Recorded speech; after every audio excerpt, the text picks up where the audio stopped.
Denise Gwynn.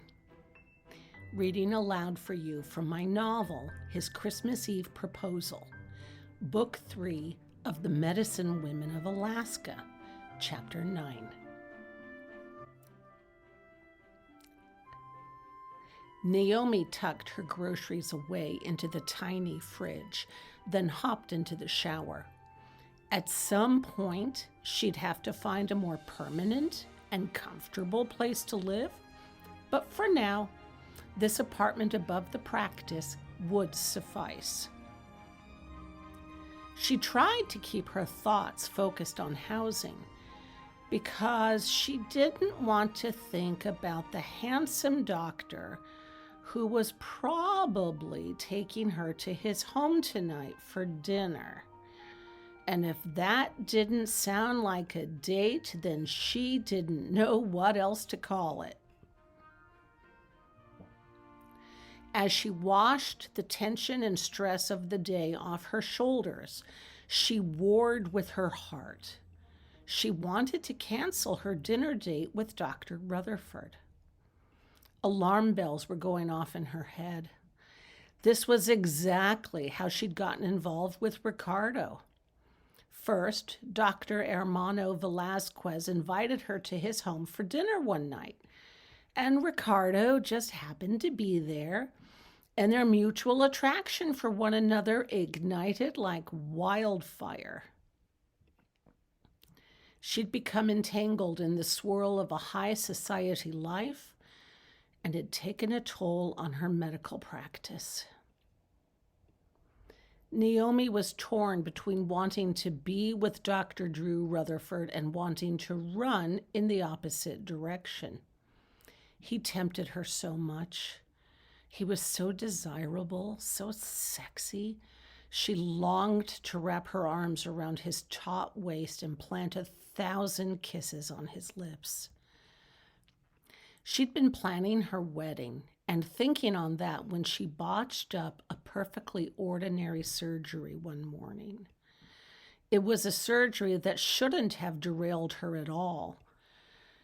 After the patient died, she realized that she had no business being with Ricardo, so she abandoned him at the altar and incurred the shame and anger of both her family and his.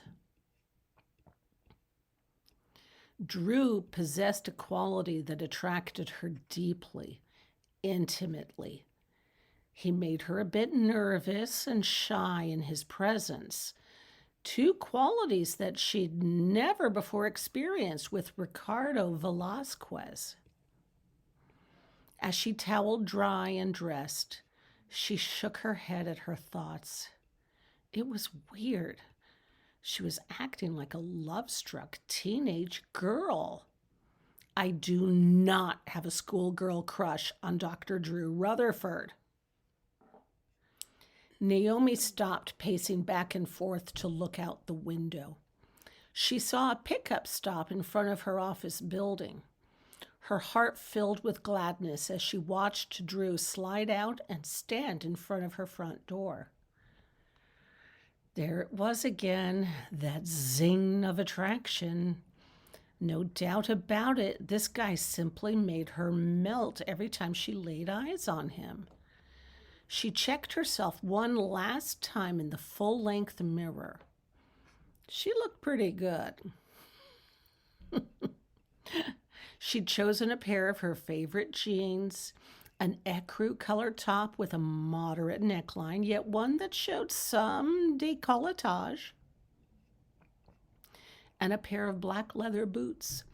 She grabbed her handbag, pulled the door closed behind her, and hurried down the few outside steps. As she drew near, Drew opened the passenger door for her. "Such a gentleman," she said. "My mother taught me right. Do you need help getting up into the cab?" "I do, but don't shove me up there the way you did the other night, okay?" He grinned. "I kind of put my hand on your butt. There was no kind of about it. And sent you sailing, didn't I?" He smiled sheepishly. "Yes, you did, but you did get me into the truck." I promise I won't do that again. See that you don't. She grabbed his hand and he gripped her firmly and lifted her up and onto the seat. She looked down at him. His brown eyes widened. You're so pretty. Oh, she said, blushing.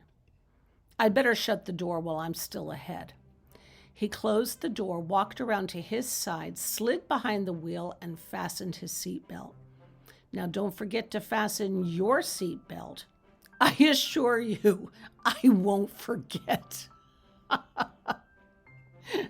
I'm glad you're laughing, he said. Don't want to alarm you, but we're heading out of town for this place. Oh, she said with an airy smile. I figured as much. He gazed at her in surprise. You did? Well, I gotta admit, my nurse had already given me the 411 on where all the restaurants and grub shacks are within a 100-mile radius. And the place you're talking about, with words such as gourmet cooking, vegan options, did not once pass her lips. Indeed, he said. How do you know that the offerings at the Angry Moose aren't of the vegan persuasion? Really? He roared with laughter, and she had a funny, happy, self-reflective little moment just watching his sheer joy. It made her smile as well.